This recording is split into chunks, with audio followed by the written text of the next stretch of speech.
अवधूत चिंतन श्री गुरुदेव दत्त श्रीपाद श्रीवल्लभ श्रीमन नरसिंह सरस्वती महाराज श्री स्वामी समर्थ महाराज की जय।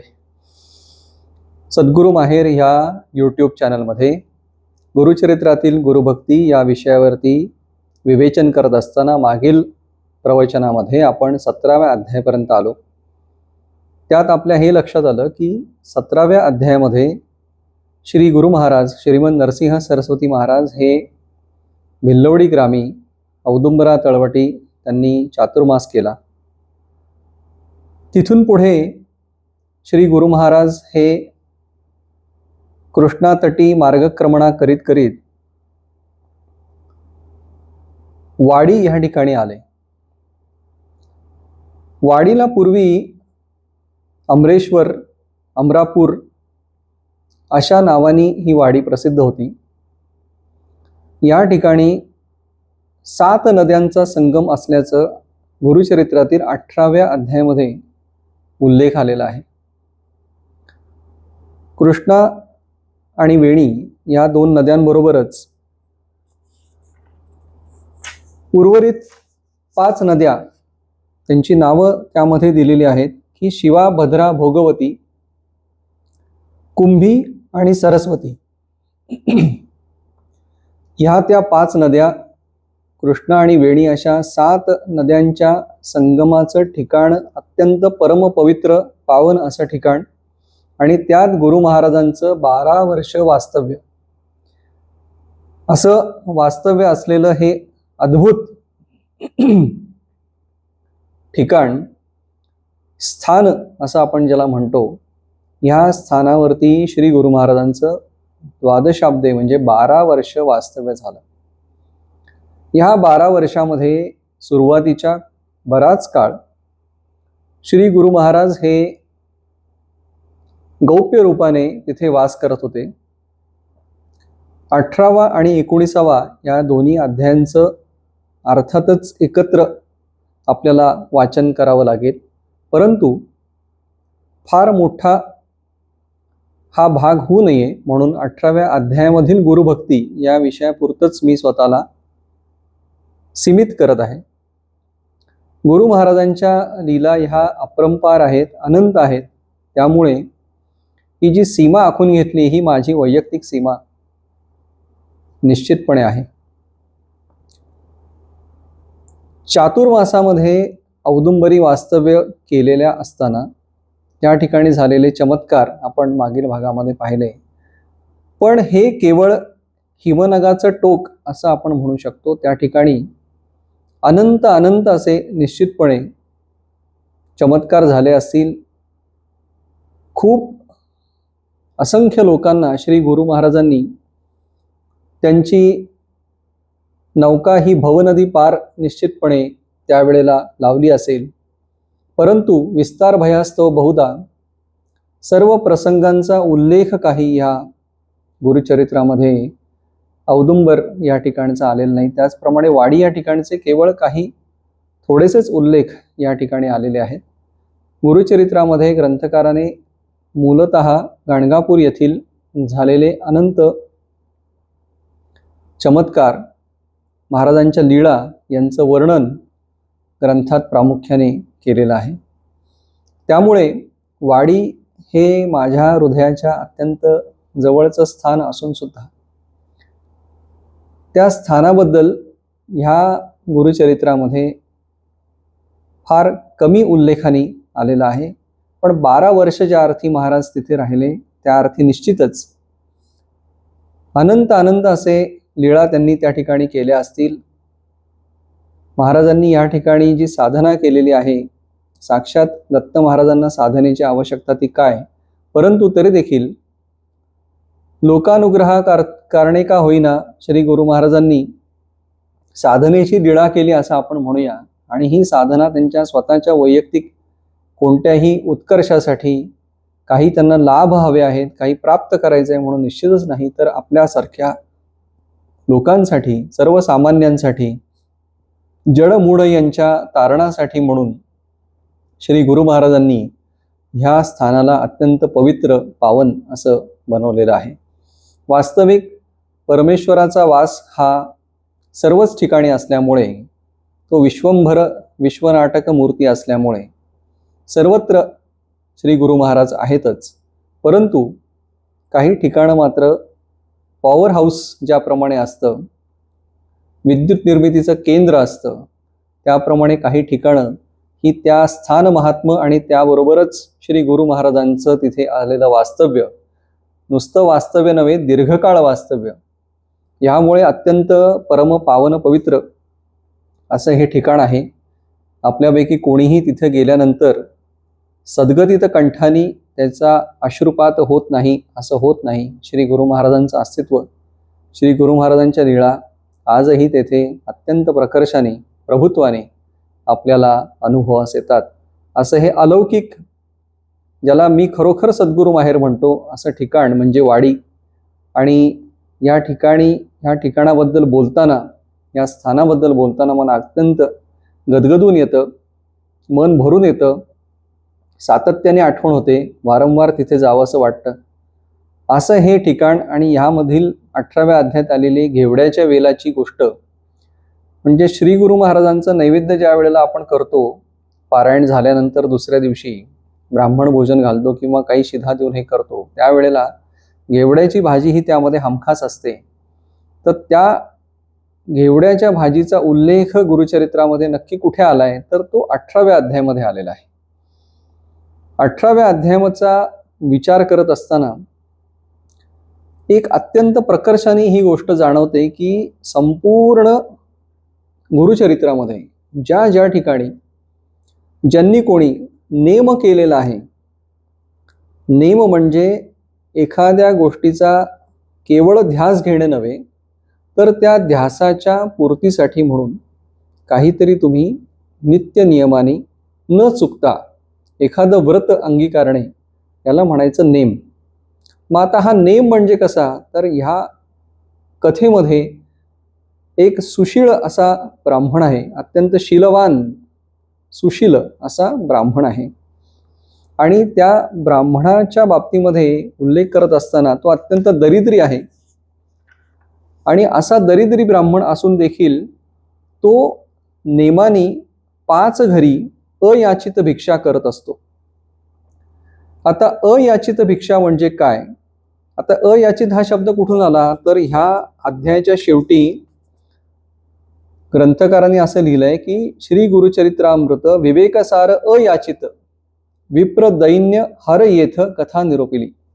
अयाचित अशी भिक्षा करणाऱ्या, या विवेक मार्गाने चालणाऱ्या अशा ह्या सुशील ब्राह्मणाची कथा याच्यामध्ये आलेली. अयाचित भिक्षा म्हणजे काय, तर 5 घरांच्या समोर जायचं, 5 घरं न निवडता, कोणतीही 5 घरं, त्या घरांच्या समोरून जायचं, याचना करायची नाही, मला अमुक द्या, तमुक द्या, भिक्षा द्या, अशी याचना न करता अयाचित त्यांनी जर आपल्याला दिलं तर ठीक, काही सेकंदभर थांबायचं, तिथून पुढच्या दारात जाऊन उभं राहायचं, तिथे काही सेकंद थांबायचं, तिथून पुढच्या दारात जाऊन उभं राहायचं. अशी 5 घरं झाली.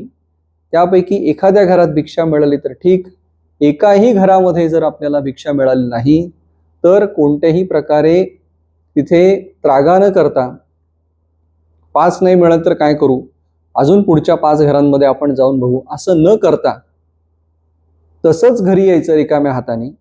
आणि घरी आल्यानंतर त्याची पत्नी, मुलं यांच्या उदरनिर्वाहाचा मोठा प्रश्न असताना, दरिद्री ब्राह्मण असताना देखील घराच्या बाहेर अंगणामध्ये जो घेवड्याचा वेल आहे, त्या घेवड्याच्या वेलाच्या शेंगा या रांधायच्या आणि त्याची भाजी करून भाजी भात खायचा.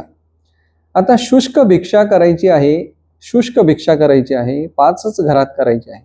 बरेचदा असं होतं की आपण काहीतरी हो किंवा नाही मध्ये उत्तर शोधत असतो आणि आपण कॉईन उडवतो. असं 3 वेळा तो कॉईन पकडतो, आपण असं म्हणतो की छाप की काटा. 3 वेळा छाप आला तर आपल्या मनासारखं आपण हे हो म्हणायचं, नाही तर नाही म्हणायचं, असं समजा आपण ठरवलं असेल, तर माणसाचं ते 3 याच्यामध्ये सुद्धा समाधान होत नाही. अशी माणसाची वृत्ती आहे. माणूस काय करतो, अजून 3 वेळा करू, अजून 3 वेळा करू. जोपर्यंत अपेक्षित उत्तर आपल्याला येत नाही तोपर्यंत माणूस ते करतच राहतो. कारण माणूस हा अत्यंत स्वार्थी आहे. त्याचा परमेश्वरावरती सहजासहजी विश्वास बसत नाही.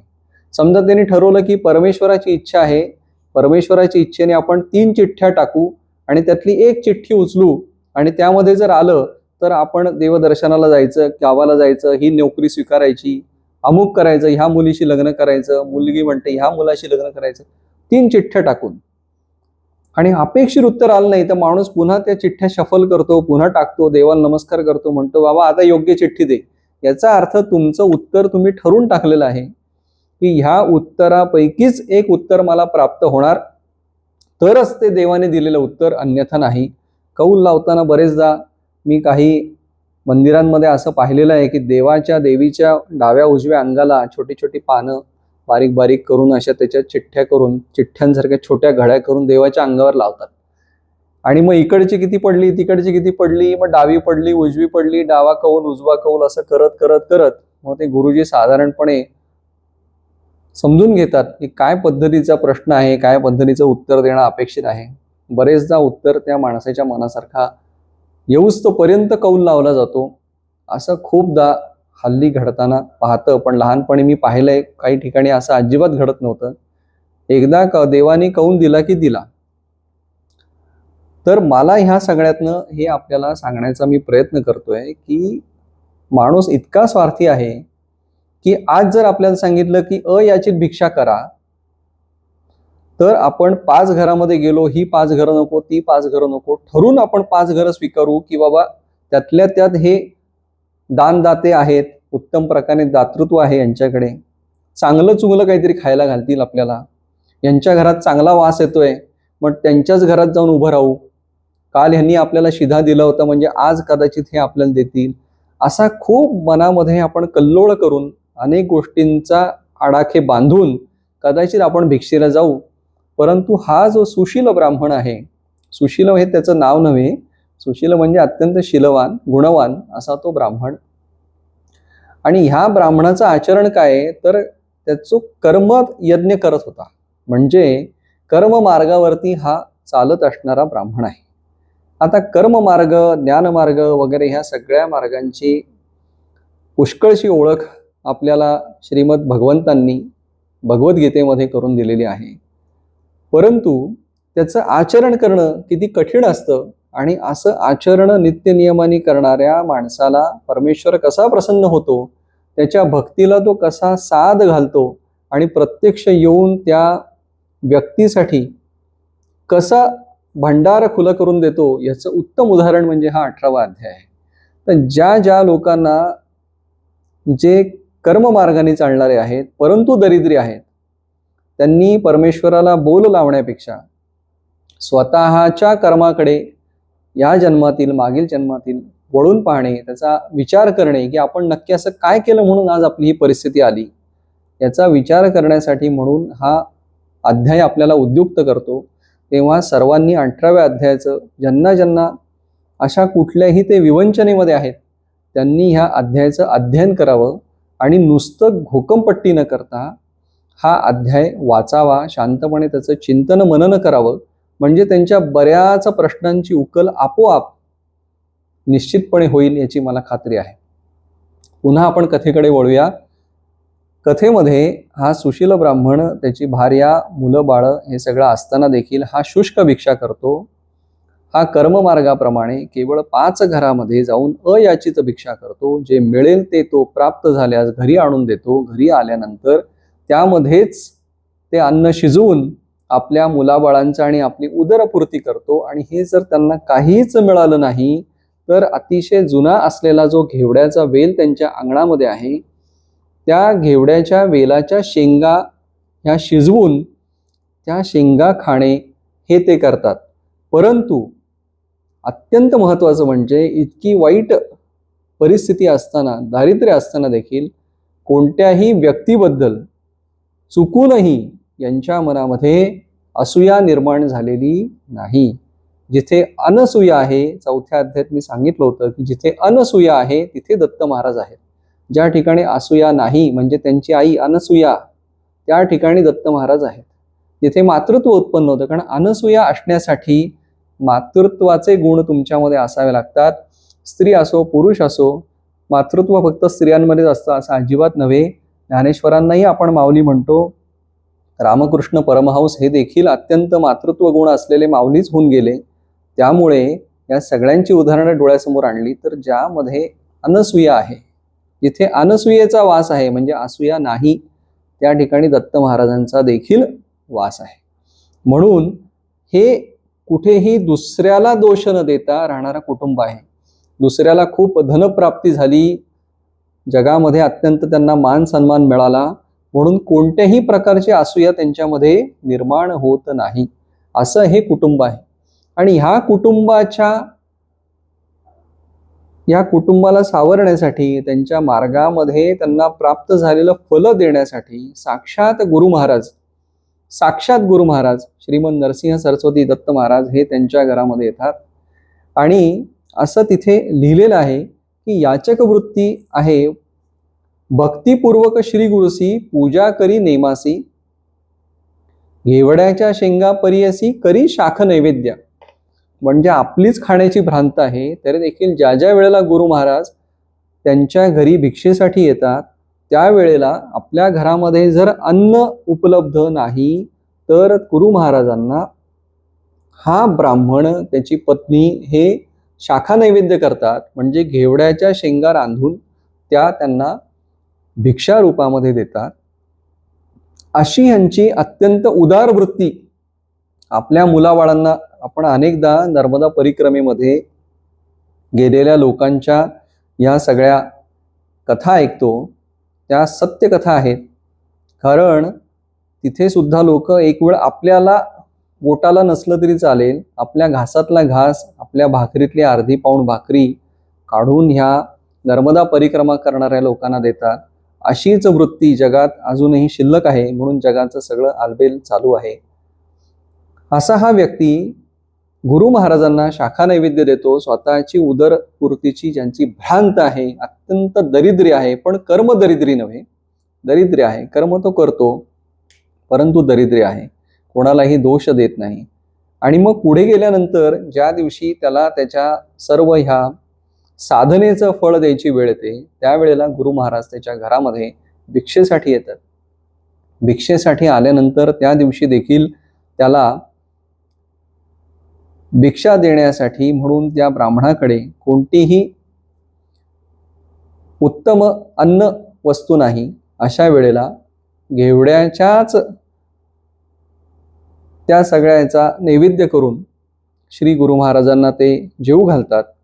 आणि गुरु महाराज भिक्षा करून ब्राह्मणासला भिक्षा करून जेव्हा जातात तेव्हा अशी ओवी आली आहे की भिक्षा करून ब्राह्मणासी आश्वासिती अतिसंतोषी, गेले तुझे दारिद्र्य दोष म्हणून निघती तैवेळी. आणि मग त्याला आश्वस्त करतात की तुझा दरिद्र दोष जो आहे, विविध प्रकारचे दोष आहेत आणि हे दोष आपल्या कर्मातूनच उत्पन्न होतात. आपल्या वाट्याला आलेले जे भोग आहेत याच्या मागे केवळ आणि केवळ आपलं स्वतःचं कर्म हे त्याच्या मागे आहे. कोणी काही आपल्याला चुकीचं वर्तणूक दिली, कोणी काही बोलला आपल्याला म्हणून आपल्या कर्माला हे आलं असं वाटून घेण्याचं काही कारण नाही. केवळ आपल्या कर्माचाच हा भोग आहे. त्यामुळे गुरु महाराज सांगतात की हे दरिद्र दोष तुझे जे आहे ते गेले असं म्हणून त्याला आश्वस्त करतात. आणि बाहेर पडताना एक गमतीशीर गोष्ट करतात, ती म्हणजे अशी की तया विप्रगृहात जो का होता वेल उन्नत, घेवडा नामे विख्यात अंगण सर्व वेष्टिले. संपूर्ण अंगणभर पसरलेला जो वेल आहे, त्या घेवड्याच्या वेलाचं जे मूळ आहे, त्या वेलाचे बुडमूळ श्री गुरु छेदिती तात्काळ, ते उपटून टाकत नाही, ते छेद करून टाकतात. खूप लोक ही कथा सांगत असताना असं सांगतात की गुरु महाराजांनी त्या घेवड्याचं मूळ उपटून टाकलं, तर असं नव्हे, त्याचं छेदन करून टाकलेलं आहे, ते कापून टाकलेलं आहे. टाकूनी देती समूळ गेले आपण संगमासी. आता इथे एक घटना अशी घडते की दोघांमधला थोडासा फरक वृत्तीमधला, प्रपंचामध्ये लीन असल्यामुळे, मातृत्व गुणामुळे आपल्या मुलाबाळांचं पोट भरण्यासाठी म्हणून आईची जी तळमळ आहे की आपला नवरा असा दरिद्री ब्राह्मण आहे की जो अयाचित भिक्षा करतो, शुष्क भिक्षा करतो, कधीतरी आपल्याला खायला मिळतं. अशा परिस्थितीमध्ये हा वेल ही सुद्धा गेला, तो कापून टाकला. आता त्या वेलाला कुठून हे मिळणार? उपटून टाकला असतं तर एखाद्या वेळी परत लावता आला असता. परंतु ह्या वेलाला आता पाणी नाही, काही नाही, त्याचं जीवन संपलं. त्याचं जीवन संपलं तसं आपलंही जीवन संपुष्टात येणार आहे. आणि आपल्या मुलाबाळांना आता कोण खाऊ घालणार? तर मग ती त्या आवेगापोटी इथे एक शब्द आलेला आहे की दुःख करी अनिवारी, ज्याचं निवारण होऊ शकत नाही असं दुःख ती, असा विलाप ती करते. अनिवार्य दुःख नव्हे, अनिवारी दुःख, ज्याचं निवारण करता येत नाही, अतिशय दुःख तिला होतं. आणि ती म्हणते की मी किंवा आपण या गुरु महाराजांच्या नक्की काय यांना आपण त्रास दिला, किंवा आपण काय यांना उपद्रव केला, म्हणून यांनी आपला जो घास आहे तो काढून नेला, असं म्हणून ती गुरु महाराजांना बोल लावणार. एवढ्यामध्ये तिचा जो पती आहे हा ब्राह्मण तिला म्हणतो की हे सगळं ज्यावेळी जे जे होणार आहे त्यावेळी ते होणारच आहे. आणि चंद्रमौळी म्हणजे साक्षात हे गुरु महाराज दत्त महाराज हे केवळ निमित्त मात्र म्हणून ज्यांच्या अधीन सर्व विश्व आहे ते आपल्या घरी आले आणि त्यांनी आपल्याकडून भिक्षा प्राशन केली, आपल्यावरती उपकारच केलेले आहेत. आणि आपलं जे काही होणार होतं ते होणारच आहे, त्याला ते तरी काय करणार? त्यामुळे विनाकारण गुरु महाराजांना दोष लावू नको, हे केवळ आपल्या कर्माचे भोग आहेत असं म्हणून तो विविध कर्म विपाकात सांगितलेले जे काही दोष आहेत त्या सगळ्यांचं स्मरण तो करतो की हे निश्चितपणे आपल्या कर्माचे भोग आहेत. आणि तो पत्नीला समजून सांगतो की आयुरंदम प्रयच्छती, असं साक्षात वेद म्हणतात. म्हणजे काय की 84 लक्ष योनी ह्या सगळ्यांच्या जीवाचा आहार करण्याचं, यांना आहार देण्याचं काम हे परमेश्वर करत असतो. हे चंद्रमौळी आपले गुरु महाराज हे करत असतात. या सगळ्यांचं पालन पोषण करण्याचं काम गुरु महाराज करत असतात. आपण आपल्याला पुरे पडत नाही. आपण इतर राजा जरी असला तरी राजाच्या राज्यामध्ये अनेक उपाशी असू शकतात. राजाला हा गर्व होण्याचं काहीच कारण नाही की आपण समस्त लोकांचा आहार आपण करतो, असं राजाला स्वतःला अभिमान त्याचा बाळगण्याचं काही कारण नाही. कारण जीवजंतू आपण कुठेही स्वस्थ बसलो आणि जर आजूबाजूला पाहिलं तर कुठेतरी मुंग्या फिरतायत, त्या अन्न शोधतायत, कुठेतरी रस्त्यानी कुत्री फिरतायत, ती अन्न शोधतायत. पशु पक्षी दिवसभर उजाडल्यापासून अंधार होईपर्यंत सातत्याने अन्न करत दाही दिशांना भटकतायत. जळचर ही अन्न करत शोध करतायत. या सगळ्यांना त्यांचा आहार करून देण्याचं काम हे परमेश्वर करत असतो. या सगळ्यांचा आहार तर आपण निश्चित करत नाही. आपल्याला आपल्याच आहाराचं चिंता असते. आपल्याकडे असलं तरी दुसऱ्याला आपल्याला देवत नाही. आपण एक वेळ ते वाया घालू, परंतु दुसऱ्याला देण्याची वृत्ती आपल्यामध्ये होत नाही. अशा परिस्थितीमध्ये परमेश्वर सगळ्यांचा आहाराकडे लक्ष देतो. तेव्हा तो आपल्याही आहाराकडे लक्ष देईल. तू काही चिंता करू नकोस. निश्चित याच्यामागे काहीतरी कारण असेल आणि आपलंच कर्माचे काही दोष असतील ते गुरु महाराजांनी काढून घेण्यासाठी म्हणून निश्चितपणे हा घेवड्याचा वेल इथून तोडला असेल. असं म्हणून जे काही आपल्यावरती भोग आहेत ते आपल्याला भोगलेच पाहिजेत. याच्यासाठी दुसऱ्याला बोल लावून तू आणखीन त्याच्यामध्ये कर्माच्या अधीन होऊ नकोस, कर्माच्या दोषांच्या अधीन होऊ नकोस, असं तो त्याच्या पत्नीला समजून सांगतो. आणि तो सगळा वेल सगळ्या अंगणातला गोळा करून नदीपात्रामध्ये तो टाकून देतो, विसर्जित करतो. आणि त्यानंतर ते जे मूळ राहिलेलं असतं त्या वेलाचं, त्याच्यासाठी म्हणून तो खोदकाम करून ते मूळ काढण्याचा प्रयत्न करतो. ज्या वेळेला तो ते मूळ काढून टाकत असतो त्यावेळेला मात्र त्याला धनाने भरलेला मोठा हंडा सापडतो. आणि ते सापडल्यानंतर मात्र तो आणि त्याची पत्नी यांना अनन्वित अपरंपार असा आनंद होतो. आणि तो धनाचा हंडा घेऊन ते आपल्या घरात जातात आणि आरती वगैरे घेऊन ते श्री गुरु महाराजांच्या दर्शनाला येतात. साष्टांग लोटांगण घालतात आणि साष्टांग लोटांगण घातल्यानंतर श्री गुरु महाराज त्याला हे सांगतात की श्री गुरु म्हणती तयासी तुम्ही हे न सांगावे कवणासी, अखंड लक्ष्मी तुमचे वंशी आम्हा प्रकटता जाईल. म्हणजे तुमच्या घरामध्ये अखंड लक्ष्मी असणार आहे, हे तुम्ही घेऊन सुखी राहा, परंतु याबद्दल कोणालाही सांगू नका. ज्या क्षणी तुम्ही आमच्याबद्दल लोकांना सांगाल की माझ्यामुळे असं काही झालं, गुरु महाराजांच्या कृपेमुळे आम्हाला हे धन प्राप्त झालं असं सांगाल. असं सांगितल्या तुमच्या लक्ष्मीचा ऱ्हास होईल असं म्हणून गुरु महाराज त्याला समज देतात.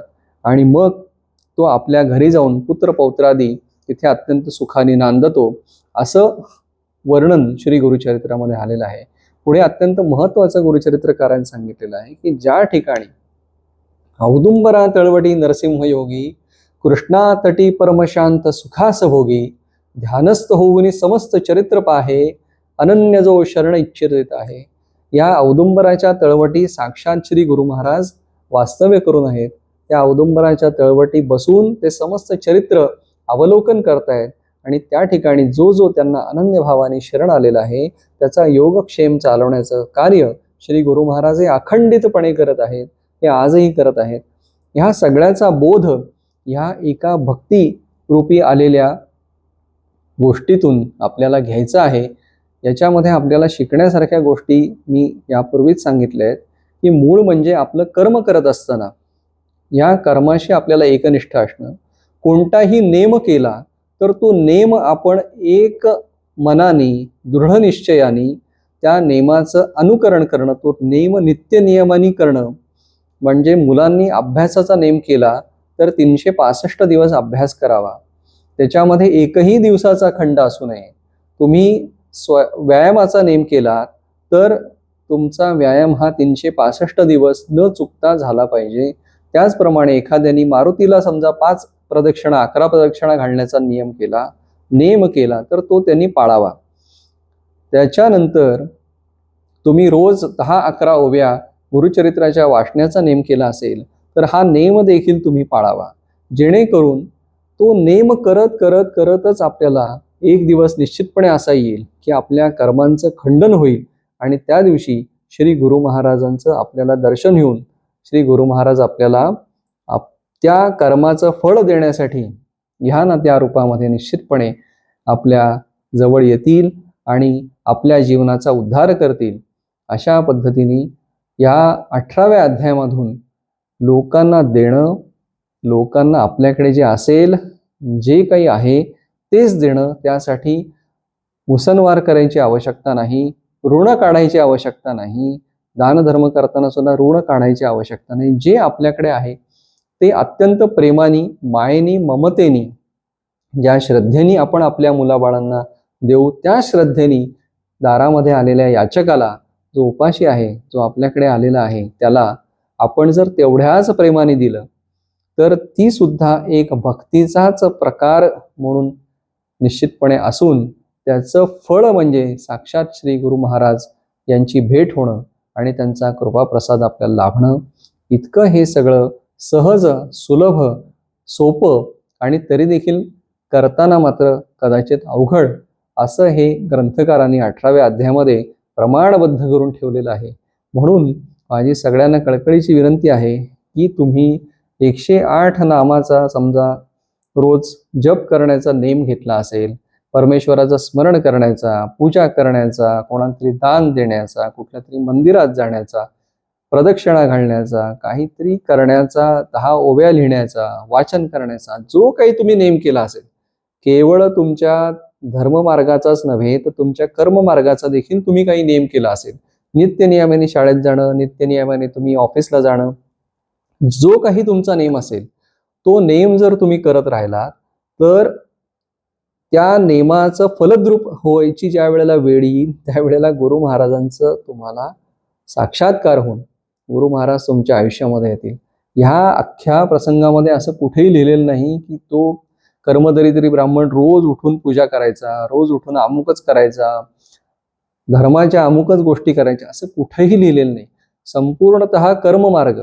आणि असे अनेक प्रसंग आहेत गुरुचरित्रामध्ये, आपण वारंवार त्याचा उल्लेख करतो की जिथे जिथे नेम आहे, नेमाने कोणीतरी काहीतरी करते, मग ती मानस पूजा असेल नाही तर अजून कोणतीही गोष्ट असेल, कर्ममार्गाचा अवलंब असेल, श्री गुरु महाराज फळ देण्यासाठी साक्षात तिथे अवतरून येतात. अशी उदाहरणं गुरुचरित्रामध्ये असल्यामुळे हा अध्याय मला अतिशय आवडतो. म्हणून श्री गुरुचरित्रांच्या स्मरणाचा, श्री गुरु महाराजांच्या चरित्राच्या स्मरणाचा असेल, श्री गुरु महाराजांच्या स्मरणाचा असेल, आपण जर नेम केला असेल तर दिवसातनं एकदा एक तरी ओवी अनुभवावी, किंवा परमेश्वराचं क्षणभर का होईना, देवाची ये द्वारी उभा क्षणभरी तेणे मुक्तिचारी साधियल्या. हे जे ज्ञानेश्वर माऊलींनी सांगितलेले हरिपाठामध्ये ह्याप्रमाणे आपण जर एक नेम केला आणि तो नेम आपण पाळला तर निश्चितप्रमाणे गुरु महाराज आपल्या आयुष्यामध्ये येऊन आपल्याला ह्या ना त्या रूपामध्ये येऊन आपल्याला उपकृत करतील, आपल्यावरती कृपादृष्टी करतील. असं म्हणून श्री गुरु महाराजांचं स्मरण करून मी हा एपिसोड इथेच थांबवतो. भेटूया पुढच्या भागामध्ये. अवधूत चिंतन. श्री गुरुदेव दत्त.